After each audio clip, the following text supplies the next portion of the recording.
Hi Bio245, this is Vanessa again, and we're going to be going over the new practical term sheet, and we're starting with week 10. And for this video, we're going to be going over parts of the heart, so I'm just going to go right down the list, just like usual. So get your list, and let's go through it together. So first term on the list here, we have myocardium. So myocardium is basically all the muscle on this heart model that you see. So myocardium, myo always means muscle, cardium always means heart. So there you go. So if I were to do this on a quiz or a test or something like that, probably what I would do is be like, what is this like material? So not so much a structure, but like material or tissue called. Okay. Next on your list, we have the atria, left and right. So let me take this apart a little bit here. So there are different chambers of the heart. There are the atria, singular is atrium, plural is atria, and then there's the ventricles. So for the atria, on this particular model, they're a little difficult to see because you don't see them at the same time like you see the ventricles. So first off, we have for heart orientation, you're going to know right and left just like looking at a person, right? So this is going to be the right side, and this is going to be the left side. On the right side, this big old gaping hole right here, that's going to be your right atrium. And you have to turn this particular model around, but then you can look into the left atrium, okay? So now that we've identified our atria, right beneath it are going to be our ventricles. So we have the right ventricle on this side, and then the left ventricle on this side.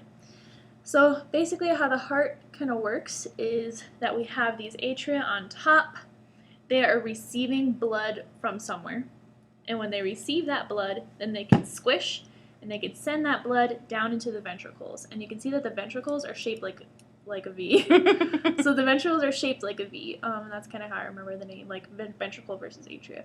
But anyway, atria squishes, because myocardium, again, myos, muscle, cardium being the heart.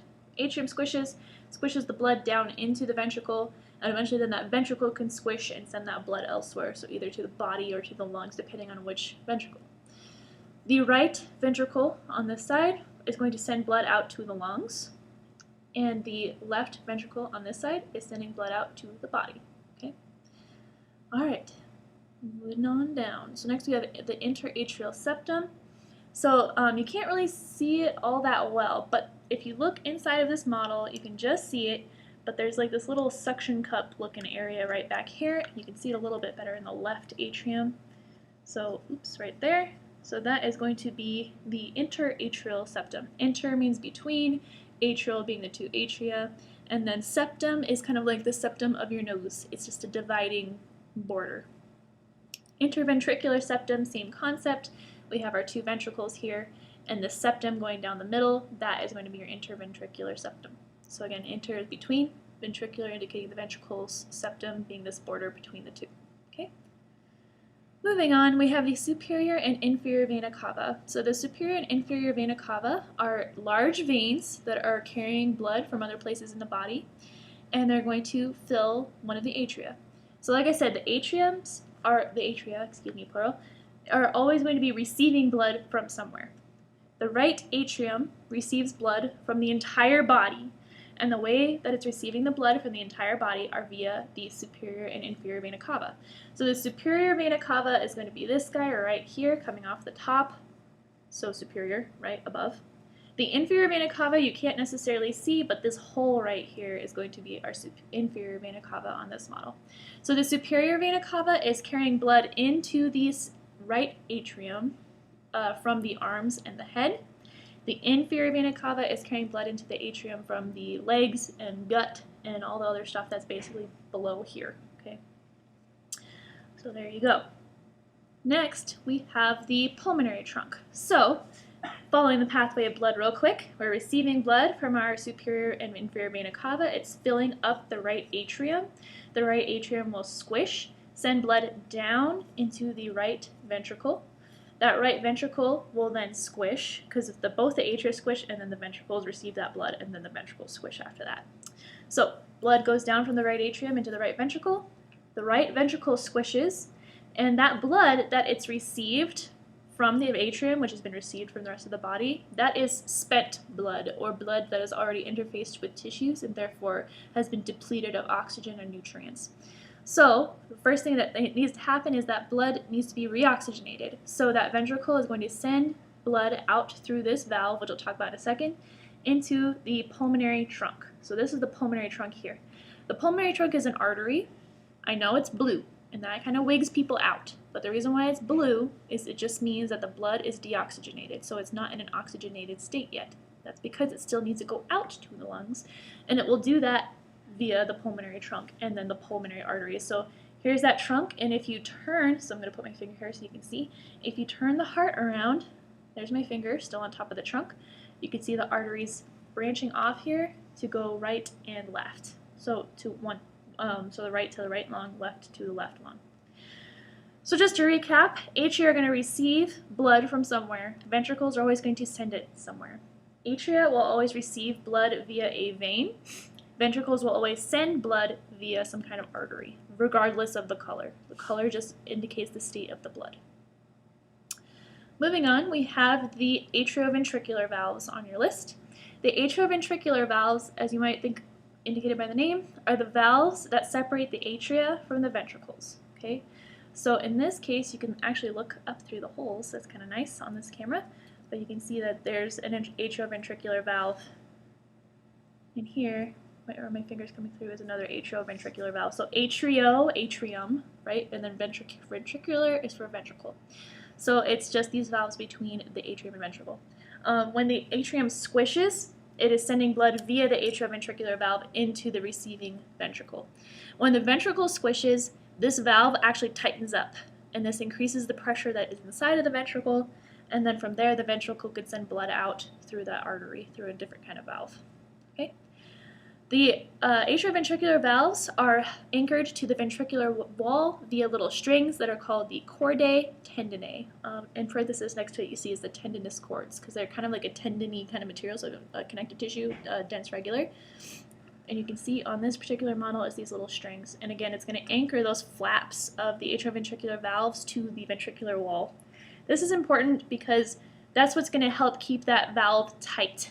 Because like I said, the atrium is going to squish blood through the atrioventricular valve, and then when the ventricle squishes, that valve closes up. But if we didn't have those chordae tendineae there, the flaps would be inverted up into the atrium, and that would be bad news because then blood is going to go back into the atrium, which is bad. Then you just die. It's not good. Moving on, we have the two semilunar valves, the pulmonary and also the aortic. Okay, so for the semilunar valve, if you kind of look up, oh cool, you can catch them both on this view. If you look up into the heart, you can see the atrioventricular valves, but you can also see these peace signs that are white. Okay, so here's one in the right ventricle, there's the one in the left ventricle. So these white valves are called semilunar valves. Semilunar, lunar is just coming from the fact that it looks like the face of a moon, so it's white, okay? And they kind of had this peace sign thing, so it's got these three cartilaginous flaps that come together. So when the ventricle squishes, it's going to squish blood out through a semilunar valve every time and then into an artery.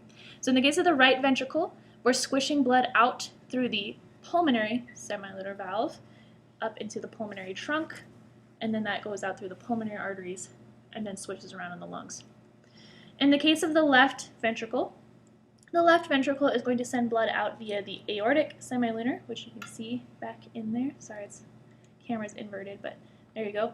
That semilunar back in there is your aortic semilunar valve, and it's actually going to send blood into, hopefully the next term. No, it is not the next term, but we're going to make it the next term.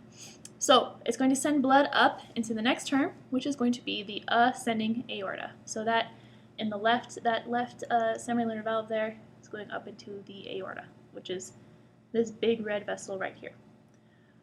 So like I said, the ventricles are always going to send blood somewhere, right? So I already told you guys that the right ventricle is sending blood out to the lungs. The left ventricle sends it out to the entire body, and it does that via the aorta.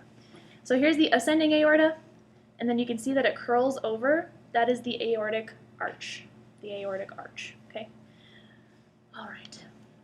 Next on your list, we already talked about the pulmonary arteries, so let's talk about the pulmonary veins. To see both sets of the pulmonary veins, we got to put this back piece back on, so I opened up the left atrium so that you could see inside.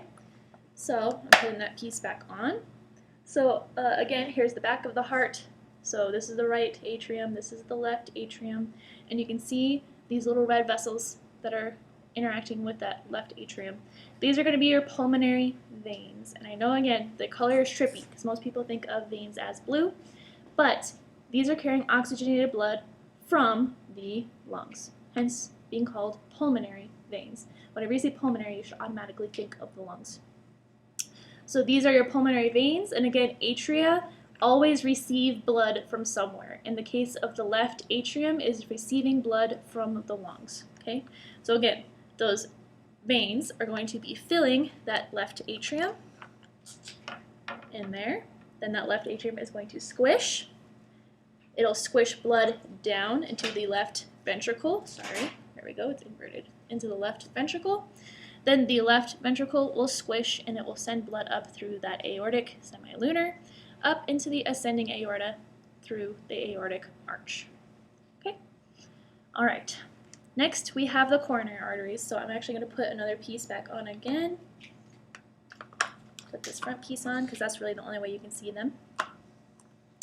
So you have two kinds of vasculature supplying the actual muscle of the blood because, yes, the muscle of the heart. The heart is always filled with blood, but what if the only way that it got its oxygen supply was via the blood that's inside of the heart? Well, one side would be out of luck, right? Because we're receiving deoxygenated blood via those veins, and then we're sending that deoxygenated blood out to the lungs. But the right side is only ever filled with deoxygenated blood. So if the heart muscle was supplied by that blood, the right side would be out of luck and the left side would be fine. And that's not the way life goes. Instead, we have these little vessels on the outside of the heart that are supplying the tissue. So whenever you have a coronary, or whenever you have a bypass, what you're doing is bypassing vasculature on the outside of the heart. Okay, so if it's an artery, it's going to be red on the outside of the heart every time, so not like these guys, right? But in this case, the arteries are going to be red, and they are called coronary arteries. So when you get a coronary bypass, you're bypassing some kind of blocked artery on the outside of the heart. If it's blue, it's going to be a vein, and it's going to be a cardiac vein every time. All right? All right. So for the different kinds of arteries, you'll notice that there's a right coronary artery and a left coronary artery. So on the right side here, that's going to be the right coronary artery coming down the right side of the heart. And on this side here, this branch that kind of goes down the middle, that's going to be your left coronary artery. Next, we have the circumflex artery, so it kind of comes off of that left coronary artery. So it's this little piece of artery that goes underneath the left atrium from the front. So like I said, that's your left atrium, so it's tan all the way around, so this is still your left atrium. The circumflex goes under that little flap of the left atrium. All right. Lastly on this list are two terms that I've been kind of alluding to, but pulmonary circulation and systemic circulation. So you have systemic circulation, which is going to go throughout the body, and you have pulmonary circulation, which is going out to the lungs to pick up oxygen and then to come back. Okay, so just to show you real quick, I got this friendly guy here, and I think it's pretty clear already based on what I've been talking about. But like I said, we have our, we have our right atrium here that is receiving blood from the rest of the body. And you can actually see these big veins coming, and they're all going to be filtering down into that right atrium. The right atrium is going to squish through that atrioventricular valve into the ventricle, right, which is shaped like a V. Then it's going to pump blood out via this pulmonary semilunar valve into the pulmonary trunk. Via the pulmonary arteries, blood is going to enter the lungs. And again, lungs are filled with oxygen, ideally. That's what we're inhaling. So that blood is going to go out into the lungs, swish around, pick up oxygen. Remember when we talked about simple squamous epithelia, and one of the functions that a lot of you gave is diffusion of gases. That's where that's happening, is in the lungs. Then the blood has picked up oxygen in the form of this red stuff. So these are the veins in this case. Those veins are going to enter into the left atrium, okay, via those pulmonary veins. The left atrium will squish, send blood down into the left ventricle. The left ventricle will then send blood out via this aortic semilunar valve into the ascending aorta and around the aortic arch. And you can even see on here that off of the aortic arch, there's all these vessels that are going up into the head and out to the arms. And eventually, that aorta will come on down and send blood everywhere else too. And then it'll go all over again. Okay? So that's pulmonary circulation. Again, it's just with the lungs. And then the systemic circulation is all over the body. Okay? And then that blood can go, that the blood can go out via the arteries, swish around in capillary beds in the tissues, and then blood can come back via the veins into that superior or inferior vena cava all over again and circulate once more. So those are all the heart parts, and that's the circulation and the pathway of blood. So I hope you guys enjoyed this. I hope it was helpful, and I hope there was some clarity there. And I hope you all have a great day, and we'll see you next time.